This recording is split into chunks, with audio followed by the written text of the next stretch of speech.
Okay, I'm back. Part 2 to this intro series where I'm kind of going through my story, all of the things that I've healed myself from, and where I'm at now. So I want to take you from all the way from my childhood, which is the last video, all the way up until today and where I'm at on my GAPS protocol and healing journey, and give you the update.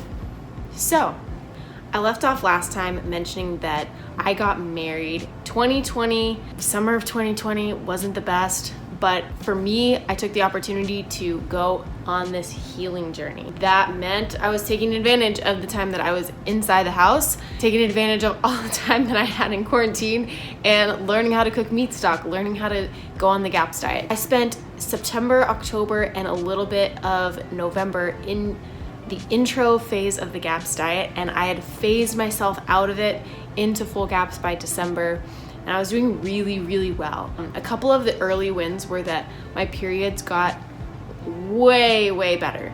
First of all, I used to need, I'm not even kidding, 3 ibuprofen every 3 hours, and I was down to no medication. It was still painful at times. There were certain periods that were worse than others, but I was down to taking no medication by the new year. So that was huge for me because now I'm not only able to heal myself, but I'm also now able to not be putting crap in my body that would be making things worse, irritating the stomach lining. Ibuprofen's not the best for you. I was really glad to be off of it. That was just the beginning of the wins that I was seeing. My stomach pain went down to a zero. I could eat. And I said this to my husband, it was the most amazing thing in the world. I could actually eat a meal and I didn't feel like crap. I felt amazing. If you remember from my last story, I could drink a sip of water and get the runs. Like, my stomach was so sensitive. I felt like my body was thriving. Stage 2 of the introduction diet was the best for me. It took me a while to start introducing avocado, but eventually I did, and I was doing amazing. Probably if I would redo it any other way, I would go back to stage 2 and stay in the extended stage 2 for a long time because it was really good. And at some point I probably will go back. But for now I'm on full GAPS. Saw little win after little win after little win. And before I knew it, like I mentioned, I had 3 concussions. I had no headaches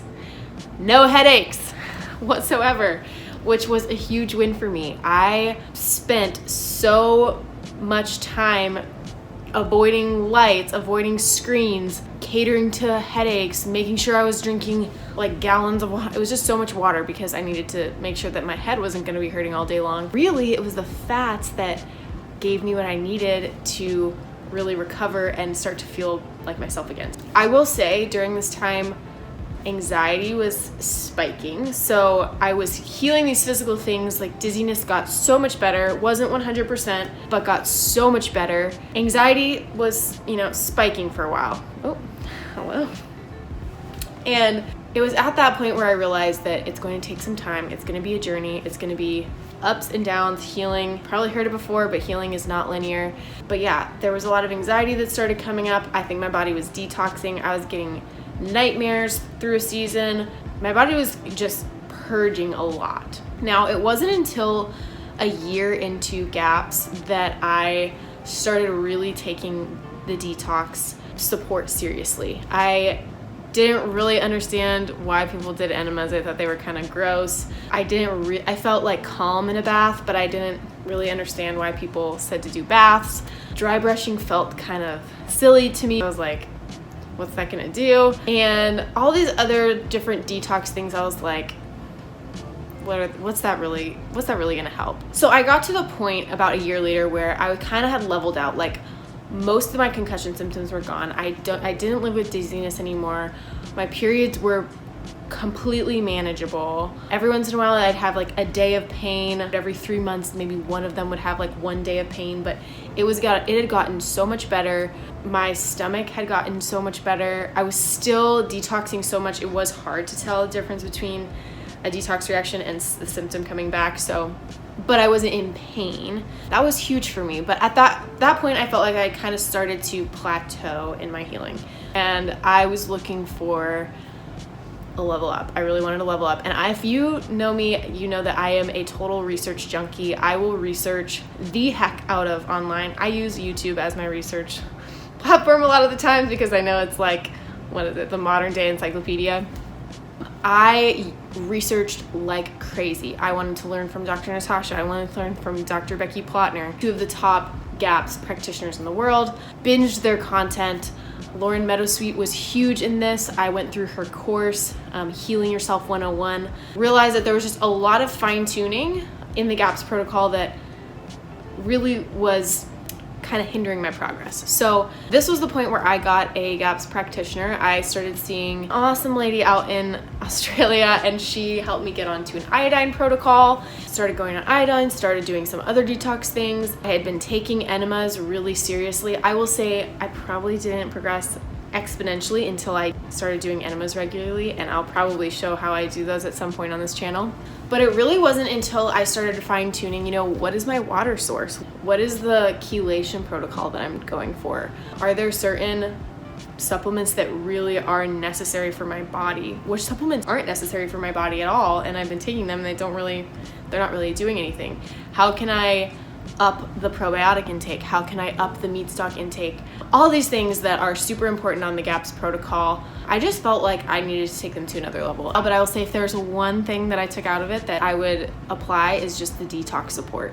Not just throwing the amazing nutrition at your body, but also knowing that like your body has been damaged and it's gonna need a way for the toxins to be released. For me, it felt like another step of loving my body, another step of giving my body the support that it needed, not just nutritionally, but now really being aware that as I'm doing this nutritional protocol, I'm literally giving my body what it's always needed to function. And so it's coming out of survival mode, it's coming out of protection, self-protection. Your body will start to detox and release toxins as it feels safe to. So it's not going to release all the toxins. If your body's super toxic, it's gonna store it in fat, or it might store metals or contaminants. It might actually store them in your tissues so that you aren't experiencing the weight of the detox reaction. I started realizing that it was going to be a journey now, not only for the nutrition, giving my body what it needed, but also then giving my body what it needed so that the nutrition could be as beneficial as it can be. That's really supporting your body. And I will say overall, I look at this journey as a huge progressive revelation of self-love for me. Really seeing myself. I learned to really see myself through this protocol. So I talked a lot about the physical benefits, but now I will say emotionally, it has done so much for me as well. For me, this was probably the first time in my life where I had learned to actually see my body, to acknowledge my body, to acknowledge that I had needs, that my body had needs, to learn how to make boundaries in relationships where I wanted to please people, I wanted to perform or look like other people, and really being willing to be like, no, I actually have to put myself first here. And knowing that that's an act of self-love, but it's also an act of loving God, and it's an act of loving others. Really getting out of the mentality that if I'm doing this, it's selfish, or I'm looking at myself too much, I'm focusing too much on my flesh. For me, this was a huge revelation coming from the community I was in before. This was a huge revelation for me in really acknowledging and learning how to love the little kid that's been in pain, the little Selena that's been trying to have a voice for so long but has been stuffed by the big Selena in a lot of ways. And so just learning how to start to really acknowledge the pain that I was in, the problems that were there, to not sugarcoat it. And so I'm really trying not to do that with this channel. Sugarcoat the process, make it look easy, make it look like I'm so much further than I am, because the truth is I feel so much like I'm just in the very beginning of this process. But really just making space for people to be where they're at. And I think if I had had that, or maybe I did and I didn't realize I had that, but if I had had that safe space, I probably would have treated my body a lot differently. I think people tried to make space for that in my life for me over the years. I remember looking back and people acknowledged my body more than I acknowledged my body at times. So it really came down to my relationship with myself a lot of the time, realizing that, you know, I also have to be for me. Other people can't just be for me, but then also other people are for me. It hasn't been this external thing where people have been oppressing me. It's really been me and myself, me learning how to stop oppressing myself, me learning how to start to have a voice for myself, me learning how to start to learn to love myself and accept myself for where I'm at. For me, I will say, in addition to all those things that I was learning, a big challenge of mine has been walking and getting free from perfectionism. For me, GAPS felt like this space where I could hold space for myself to be where I was at, to accept and love myself where I'm at. The whole essence of the GAPS protocol, you know, accepting where you're at, backing up, waiting on your body to be ready, progressing slowly, being patient, supporting yourself, nourishing yourself, all of that was so foreign to me. I had come from a background of just really rigid perfectionism, really just internally, me towards myself. Honestly felt like for the first time I was accepting that there was something going on. You know, not accepting that I was gonna stay there, not accepting that it's gonna be this permanent thing, that I'm sick for life, not accepting that identity statement, but really accepting, you know, this is where my body's at right now, and I'm gonna love and accept my body where it's at. That was really new for me, and it might be new for you. I'm still learning to figure it out. I'm still learning to accept myself where I'm at. Even in all the self-help, all the times where I essentially gave into these quick fixes, the quick fixes of medication, the antibiotics, the quick decisions. All these times that I was doing that, I was playing into this narrative of perfectionism where I was just like, quick, there's something wrong and I gotta fix it right away. There's something wrong with me because my body's doing this. I gotta fix it right away. Instead of opening my mind to the possibility that maybe my body's doing the best that it possibly can right now. Maybe there's actually nothing wrong with my body. Maybe it's actually coping with the best possible way that it can. Maybe I just need to love and accept where it's at and what I'm capable of right now. And that felt really freeing because I was no longer trying to fix all the problems. A problem come up, and I still try to do that sometimes. I'm not gonna say I'm perfect there, but it was a really big paradigm shift for me to get out of this mentality of fix, stop, that's bad, I'm wrong, this is wrong, to, hey, my body's doing the best it can to cope with what's going on right now. My body's been through a lot. So I could give you an example. For me, I've had like a persistent runny nose. I've had seasonal allergies for a long time. I used to be hopped up on Claritin. If I wasn't, I would have tons of pain. I could get sick from allergies, like fever sick from allergies. I got strep throat like over and over again for years around allergy season. It was just like the weirdest kind of, my body has just responded to seasons kind of uniquely. When I went on GAPS, that mostly went away. Like I had no more seasonal allergy. I didn't need to be on any medication anymore. There was no need for drugs, all these things. I felt amazing when the seasons shifted, which was so new to me. But I will say, essentially what's lingered is a slight histamine intolerance, kind of like just allergy detox. So essentially my nose is really runny all the time. I might have a little bit of a mold sensitivity. I'm in this process of detoxing, right? And so that could also just be a detox reaction. But using this as an example, my body has come so far. So for me, it's slightly annoying to have to blow my nose all the time, but I have come so far. And so for me, looking at the runny nose as like, hey, my body has made it so far and this is the best that it's doing right now. The paradigm shift for me really needs to start with like, my body is always trying to heal me. I think a lot of the times we feel like we're at war with our bodies. We feel like our body is the enemy because something's going wrong with it. And the reality is that our bodies are actually always trying to heal us.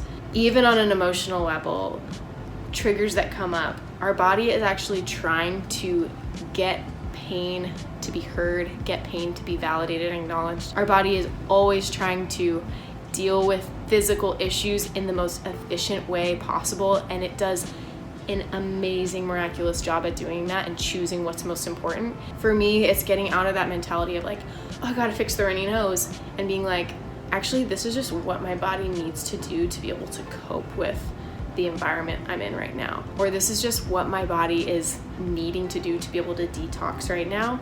And I'm not gonna be mad at it. I'm not going to suppress the symptom. I'm not going to try to alleviate it. I'm not gonna do some quick fix. I'm gonna let it run its course, and I'm gonna just love and accept my body where it's at. This has been a huge journey for me of just letting go of that perfectionism, letting go of that idea in my mind of what healing looks like, how quick healing can be, and being okay accepting the place that I'm at, because it's when you can accept that you can be like, okay, I can work with this. Right now, I can accept that this is where my body's at. That means this is probably what it needs right now, so I can support you while you heal, not suppress you while you heal. And I think so much of Western medicine has us suppressing symptoms, and I do almost look at that as a form of, try to bear with me. I know Western medicine is trying to bring people out of pain, but on some level, the symptom suppression for so long without getting to the root cause of it, without really understanding and getting to the deeper levels of healing that your body's crying out for, is almost a form of just physical suppression. Kind of a form of self-hatred, beating your body down to make it do what you want it to do. And I decided a while ago that I'm not going to do that to myself, because I did that to myself for so long, and my body was crying out for something new. If your body's crying out for something new and you want to try to go dig deep and get to the root cause of it, I'm with you. I've been on this journey and it's been up and down, but at the end of the day, thankful for my body. I'm thankful that it's walked me through this.